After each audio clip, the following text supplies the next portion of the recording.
Great. Welcome to Digital Asset News. I got top stories in crypto and bring on bite-sized pieces. So today, just like the thumbnail suggests, we're going to take a look at what could happen, or if it will happen, if Jerome Powell from the Federal Reserve comes out and says, you know what, we're going to raise rates, which is what everybody believes he's going to do.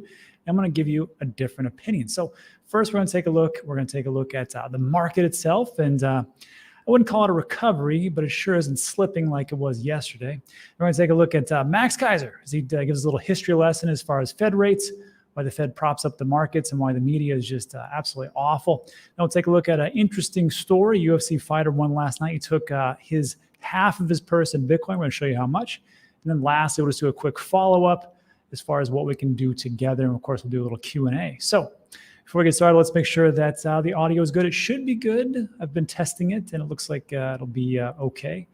But just make sure that if something goes wrong or the audio or the video is not up to par, let me know in the comments section, and we'll fix it as much as possible. How's Wendy's, Rob? Perfect.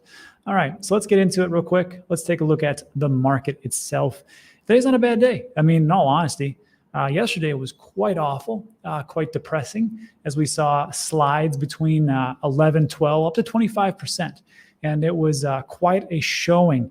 And yesterday, as we talked about it, I talked about it specifically, and I said, I'm not going to sell, and it turned out to be, pretty decent decision so far, but I did not buy the dip.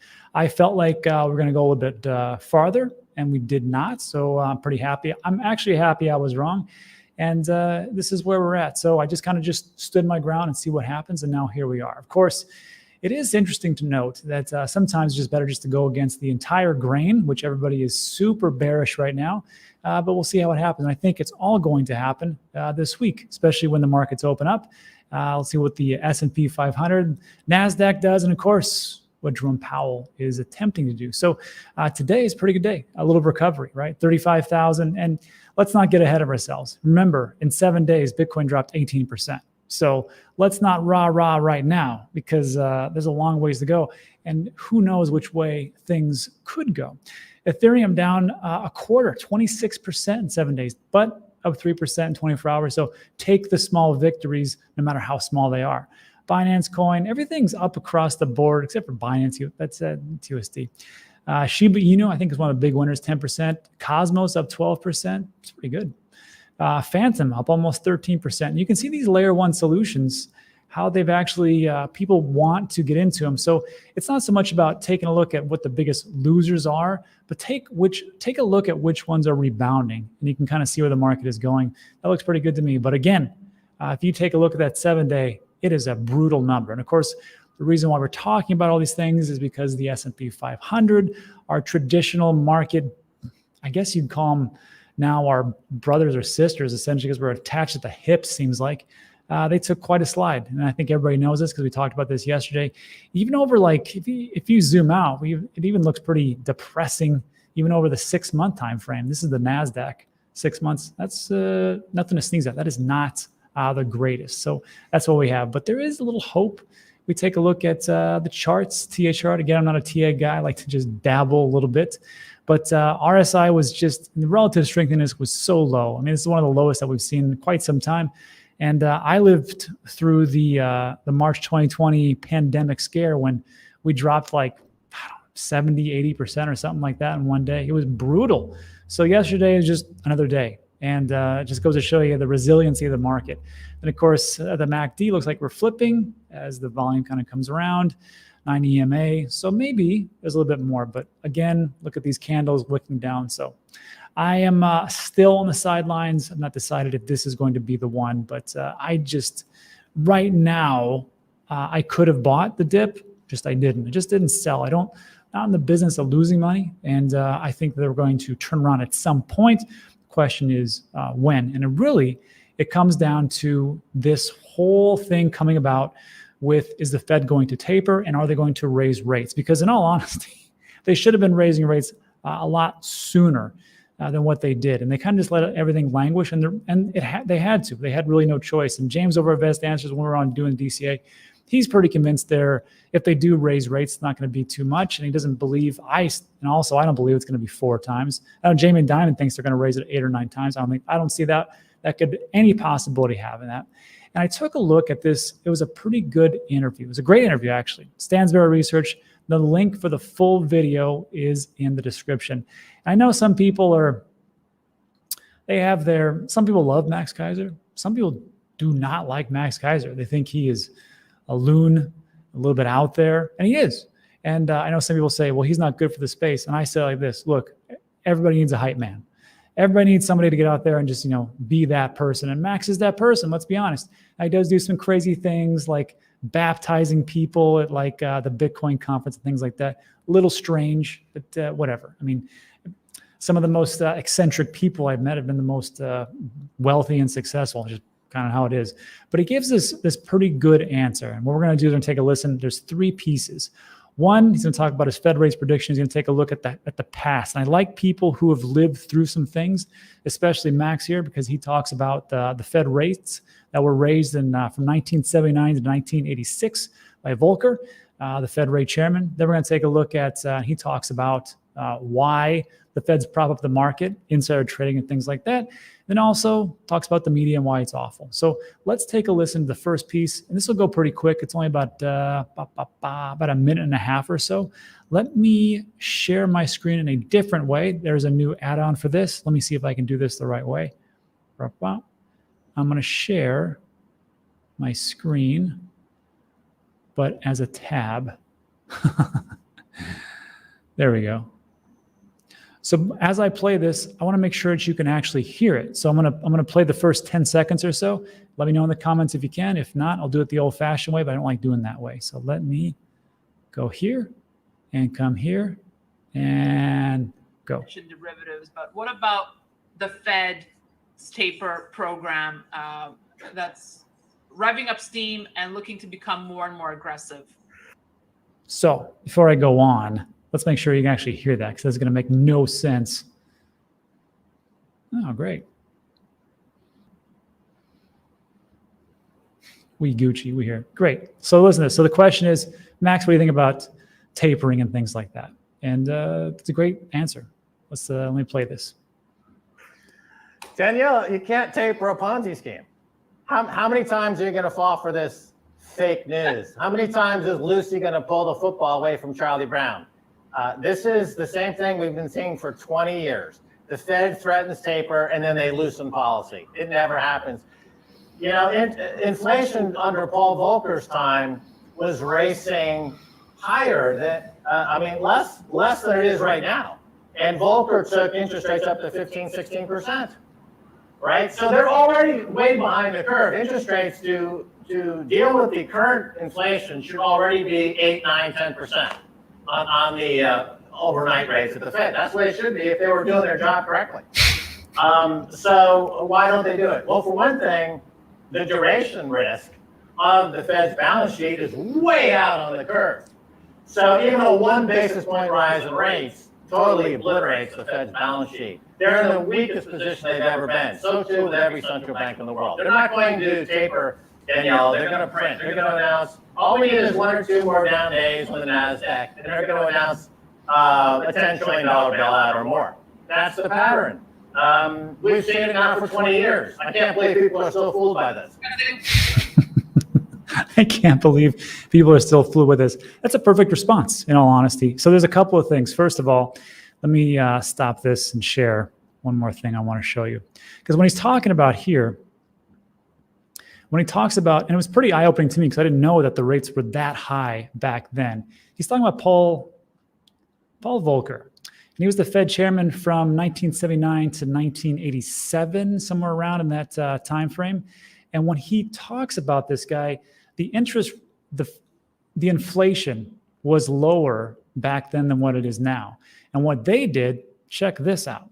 The monetary policies of the Federal Reserve Board, led by Volcker, were widely credited with curbing the rate of inflation and expectations that inflation would come. U.S. inflation, which peaked at, 14.8% in March 1980, 14.8% inflation in the US. But it fell below 3% by 1983. This raised the federal funds rate, which had averaged 11.2 in 79 to a peak of 20% in 81. Prime rate rose to 21.5% in 81 as well, which helped lead to the 1980-1982 recession, in which the national unemployment rate rose to over 10%. And that is what he is talking about as far as these rates that are coming about and why the Fed says, you know what, we're going to have to raise them. But he makes a good point. If they were doing their job, I'm not here to say who or who is not doing their job, but if they had done some other things and they had raised the rates, what do you think would have happened? Everything would have collapsed anyhow. So right now, you're going to hear this term, and I want you to remember this. It's called soft landing. You're going to hear this term about 1 million times. And what people are trying to say to you is that the Fed they have to kind of get in there in a smoother way to lower these rates. They can't just go in there and go, you know what, let's raise them by 3% and 5% and so on. They can't do that, because if they do that, then everything buckles. And then, of course, what buckles? The economy. Well, actually, the market, Wall Street buckles, then the entire economy comes down, so they cannot do that. So he says, and this is the same thing I've been hearing again and again, soft landing, they need to kind of go in there and go, okay, maybe like 0.25, maybe 0.3, somewhere around there, and then we'll do another one. Oh, no, we're not going to do that. Let's just print some money and then go from there. And what happens when printing money starts to happen? Well, great. Guess what happens? You are Jerome Powell, cryptocurrency and Bitcoin's MVP, because the more that you print, the better it is for hard assets. So hopefully that is what happens. So he talks about that. And I thought, well, I've been seeing the same thing, could actually happen. So if this comes out next week and they say, yeah, we're going to increase it by so much, great, so much the better. I think the price of what's going to happen is already priced in, because people know it's going to happen if he even does it at all, or if they move forward. So that is the first part. Also, Max makes a pretty good point of why the Fed props up the entire market and what's going on behind the scenes. And this, we all know this, but it's good just to hear it said out loud. So let me share this again in the right way. Brave tab. Max Kaiser. And this is what Max talks about as far as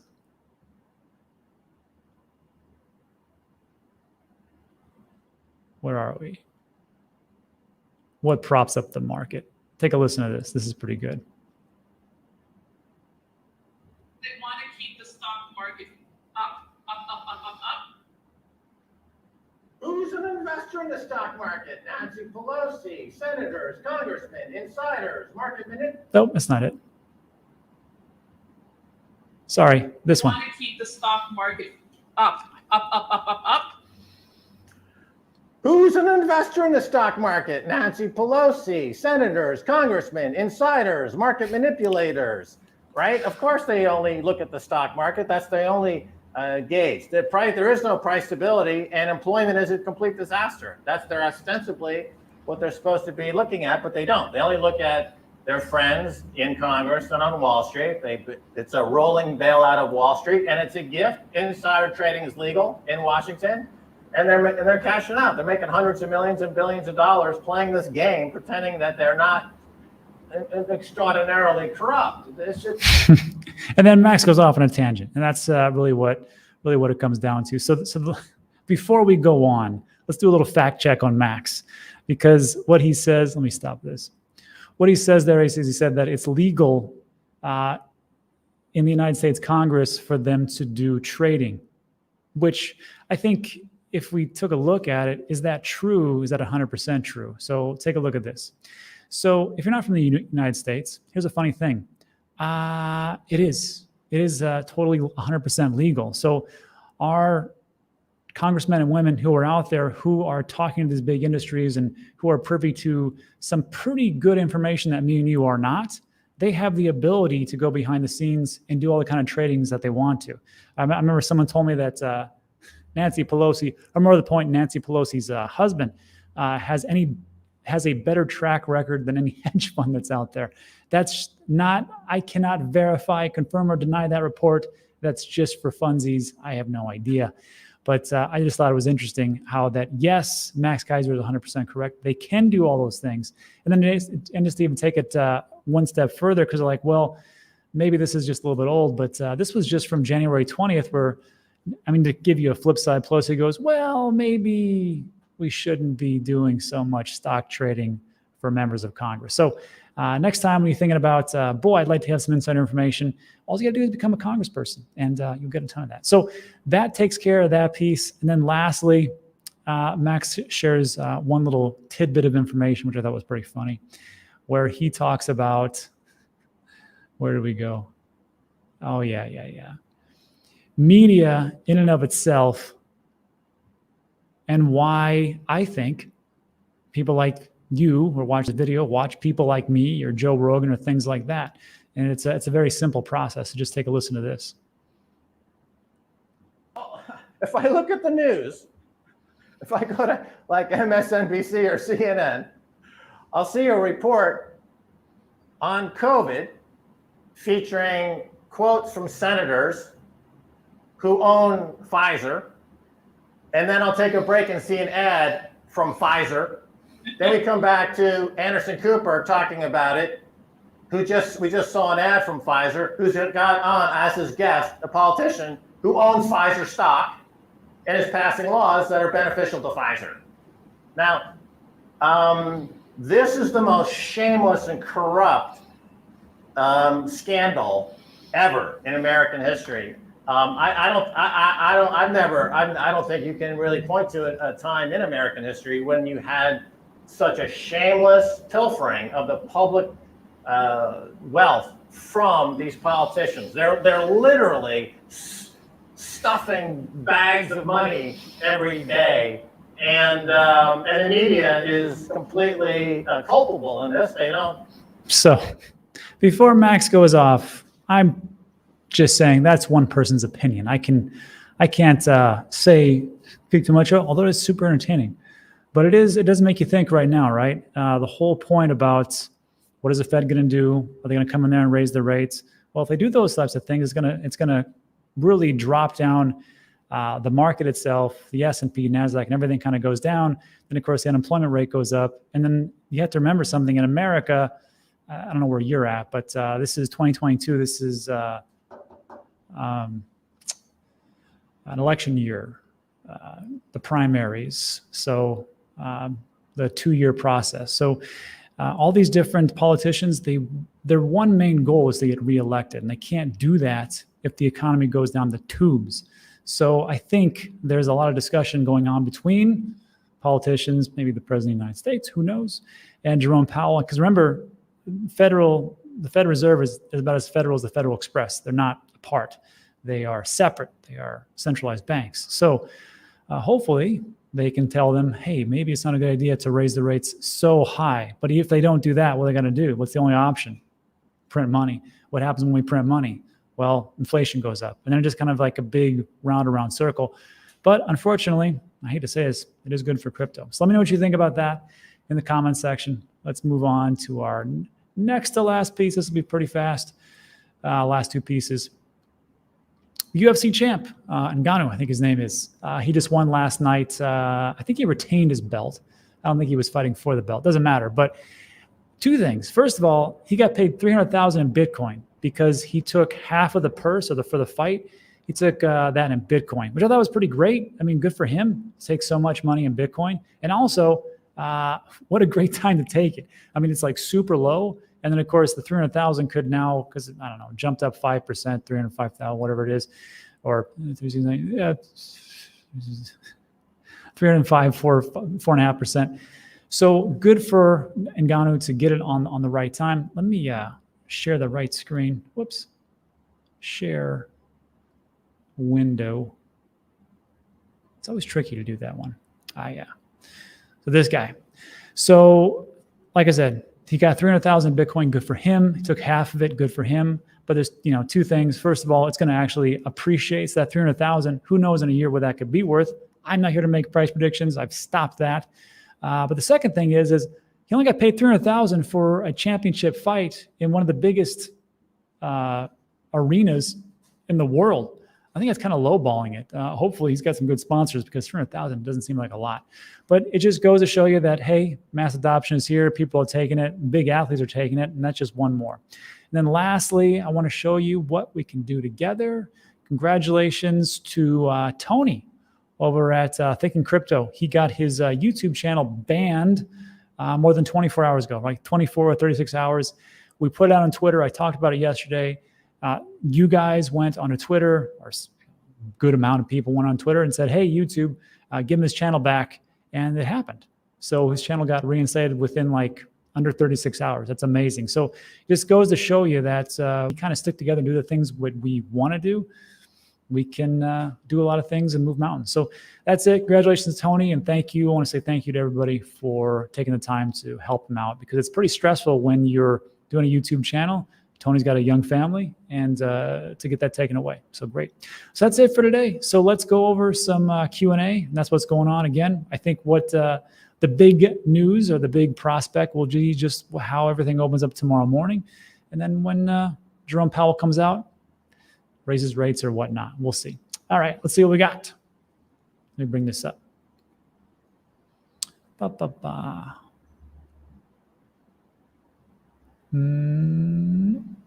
There we go. Okay. Good question. Dang, 0088. Puerto Rico meetup. Yes, I will show you exactly where it's at. So first of all, follow me on Twitter, because when we're doing these meetups, I always post it on Twitter. I give you the information, the times, all that good stuff. And it is, what the heck? Going to be at San Juan Smokehouse. I'll bring this up so you can actually see it. And right there. So this will be the San Juan Smokehouse. And if you follow me over on Twitter, you can see it. You can, or you can see the location, everything else. But it'll be from 4 p.m. to 6 p.m. We're just here. The owner reached out to me. I said, sure. They're having slow times on Wednesday. I thought I'd help them out by us going there. Apparently the first round is on them. Great. And yeah, also they said you can come on Wednesday or Thursday. Thursday is country and Wednesday is blues. I said, well, after this crappy week for crypto, I think we could all use a little blues to listen to. And that's what we'll go through. So yeah, Wednesday, 4 p.m. to 6 p.m.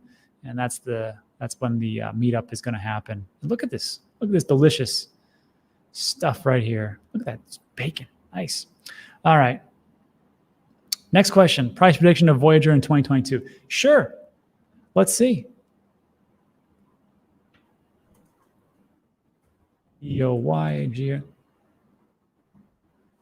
Voyager token. So the price in 2022 will be between $1.84 and $3. That's my price prediction. Gotcha it. All right.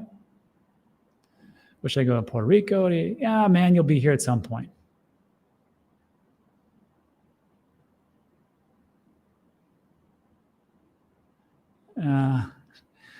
If you're talking about Puerto Rico, you were sadly mistaken. Sorry to tell you, because it is super pricey here. And that's something that people don't tell you.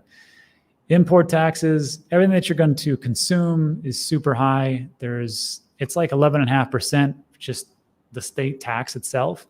And then everything is inflated, especially housing. So if you're coming over here, just be prepared to spend a lot.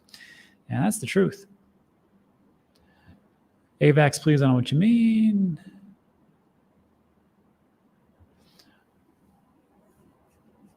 For the IDOs, initial DEX offerings? I could, but not right now. What about AVAX? What about it?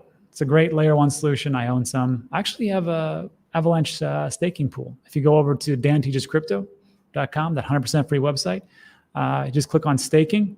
And I show you how to stake your Cardano and your AVAX. And also, we just got picked up for the Sunday Swap Scoopers. So if you are delegated to the DNews stake pool, you're going to get ADA and Sunday Swap. Pretty good, huh? Next question, Rob, the thoughts on Phantom. From what I understand, it is super fast. It's got a pretty great team. and it looks to be like a pretty good contender coming down the pipe. I don't know about the how decentralized it is, but if you want to make money, it's something to look into. I own a little bit of Phantom, and that's all I can say. And that's it.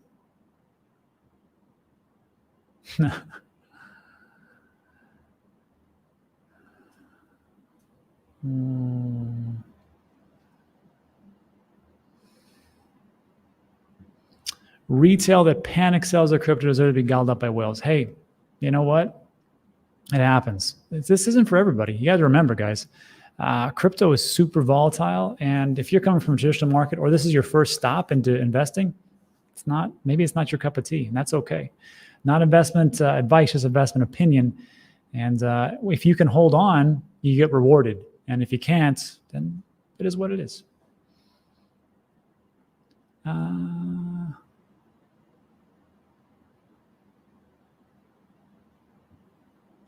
Yeah, Cyber says, thanks, Rob. Cool as a cucumber. Well, you guys have to understand something. I said this before. The reason why I'm so cool right now, or I'm just relaxed, is because I've been here for quite some time. And like I said, 2017, when I lost 70, 80% of my portfolio value, that was a tough time. What's even tougher is to tell your wife that, this thing that you are so into and is going to change the world, that now is worth next to nothing. That's the tough part. That really is a tough part. But then you just, I sat her down and said, hey, it's going to be big some point. So I'm not in the business of losing money. So we're just going to keep dollar cost averaging in. And that was it.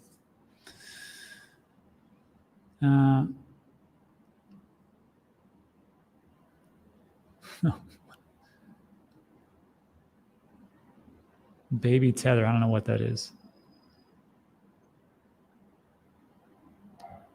I have big bags of Bitcoin and Cardano and Ethereum and Algorand.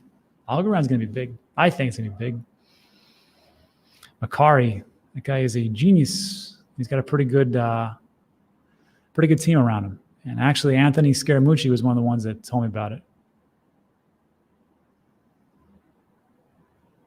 Kava. Yeah, I have to look at that one. Whoa, what's this? Ranger Vapes. It's funny. I got Sunday at 4.18 per ADA. Now it's almost 1-to-1. Man, that thing went up fast. Nice. Next question. This is the third question. Brother Dan, do you stake in H-bar? Nope. I don't even think I own any H-bar. Not for sure. I'm pretty sure I don't. Fourth question. Hey, Rob, how often do you hit up Colombia? 0. My friend Lucas likes that place, though. And how the taxes for real estate at Puerto Rico, comparable. Actually, they're pretty low. Pretty good as far as, taxes. If you're looking at like the high tax for real estate, look at the Midwest. There's a lot. Those taxes are super high. Warren Buffett lives in Nebraska, and he talks about how it's the highest tax real estate in the country. I mean, outside of California, I think their taxes are ridiculous. Last question. Rob, did you notice how Avagachi hasn't crashed at all? I did notice that. I've actually talked to those guys and had them on Dan Clips, my second channel, where I do reviews. That's a pretty great game. It's always look. Who said it? I think Warren Buffett said it. Look at the businesses that should have crashed, but they stick around, or something like that. And Avagachi, during this whole time, they've done pretty well because they've got a pretty great community. And I think that's the big thing as far as community. How many people do you have? How many believe into what you're doing, and how many actually use the product? And Avagachi, it's a game. They got people using it right now. So yeah, check that out. And that's it. So there was our 5 questions. Thanks so much, everybody, for stopping by. I appreciate it. If you liked today's video, give it a thumbs up, subscribe, all that good stuff. And that's it for today. So thanks so much for watching. See how the next week goes. See you on the next one. Bye-bye.